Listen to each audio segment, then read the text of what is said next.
You know, for generations, power was all about what you could control: land, armies, oil, tangible things.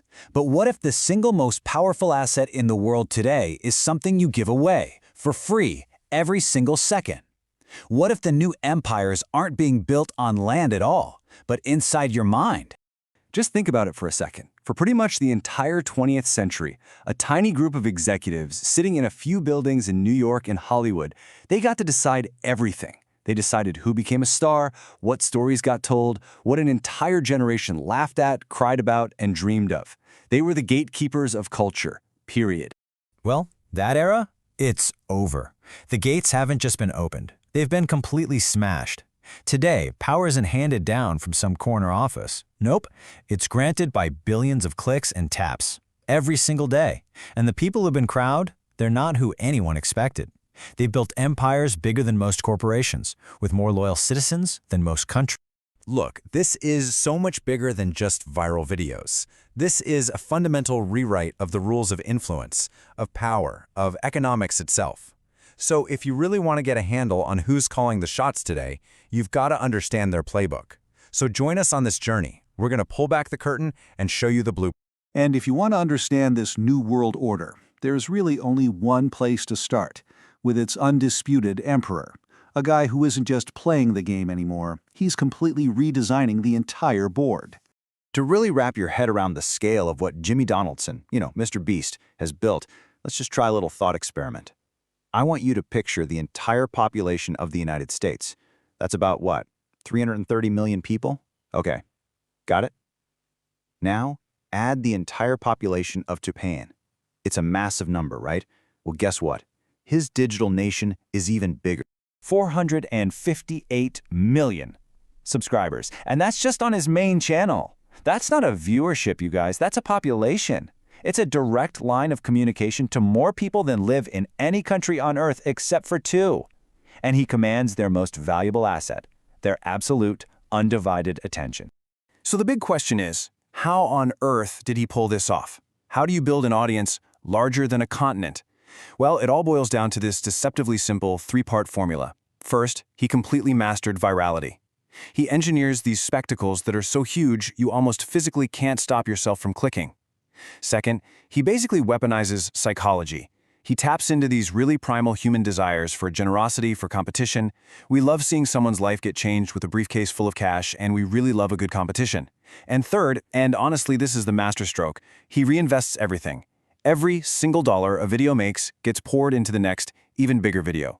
It creates this insane feedback loop of escalating spectacle that literally no one else on the planet can keep up with.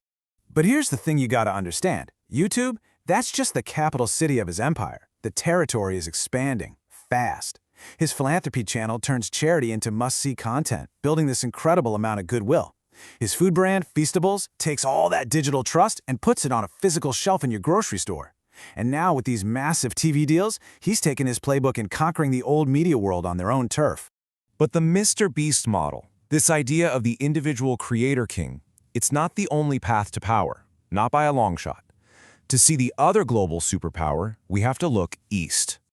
You see, for years, the most viewed channel on the entire planet wasn't a person at all, but a massive corporation, T-Series. This Indian music and film studio, it represents a totally different kind of dominance. Where MrBeast builds his empire on individual spectacle, T-Series just leverages the unbelievable cultural and population scale of South Asia, all supercharged by the mobile internet boom. They aren't just a channel, they are the literal soundtrack to a billion lives. And when you actually break down the top 10 channels, a pretty shocking picture emerges. It reveals the true hidden giants of this whole ecosystem. While we're all watching the big personalities, a staggering 40% of the top channels are for kids. Channels like Cocomelon are quietly building the most valuable empires of all, because they're capturing the focused, repetitive attention of the next generation. This isn't just about keeping toddlers busy, this is long-term attention economics. It's about shaping the consumers of tomorrow. And right alongside them, Indian media corporations make up another huge 30%. It just goes to show you that while the individual creator like MrBeast is incredibly powerful, these massive forces of corporate media and demographic scale are still shaping the new world. Okay, so we've got these new digital native giants, and we've got these massive media corporations. So what happened to the old guard? You know, the movie stars, the musicians, the athletes from the world before all this. How did they adapt? This timeline just perfectly illustrates the entire power shift.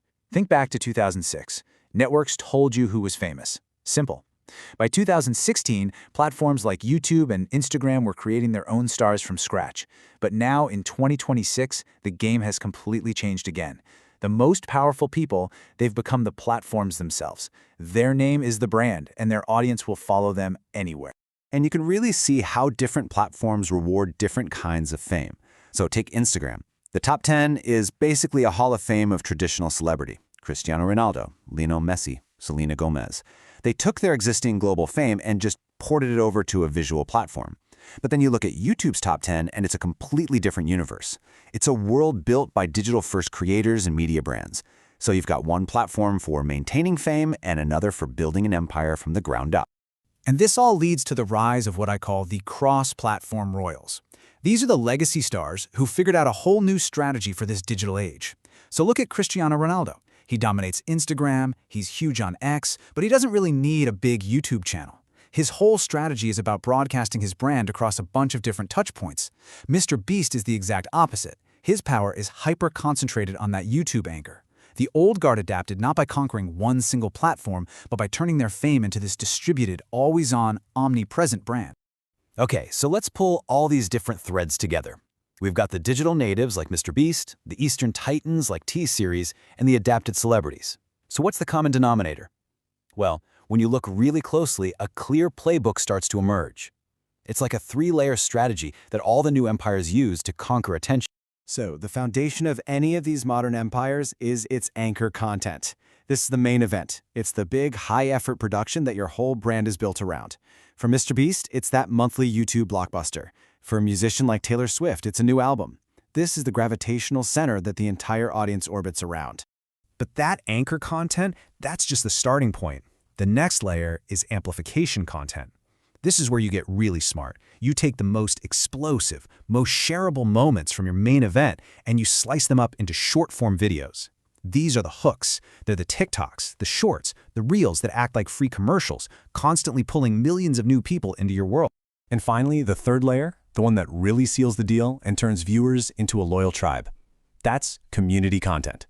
This is the direct, authentic stuff.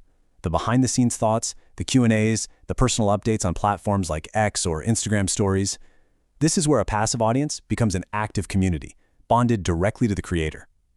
You put these three pieces together, and that's the engine of the new empire. So, what does it all mean? When you see this massive consolidation of attention, where is it all leading us? Let's just be really clear here. We have to stop thinking of these people as just YouTubers or influencers. The words just don't fit anymore. They are the founders of new global institutions. When one single person commands the loyalty and attention of an audience bigger than the population of North America, they're wielding a totally new kind of power, one that operates beyond borders and completely outside of traditional systems. You know, for years, people have said attention is the new oil. And it was a decent metaphor for a while, but it's not really accurate anymore. See, oil is finite. You have to go find it and mine it. What these new empires have figured out is something way more profound. Attention isn't a resource you mine. It's a currency you can literally create out of thin air. And they are the ones who own the printing press. So if this journey into the new empires of influence has reshaped your perspective, even just a little, help us share the map. The best way for all of us to navigate this new world is to talk about it. So like, subscribe, share, and drop a comment with your thoughts. I really want to know, who do you think will be the next emperor? And what will their playbook look like?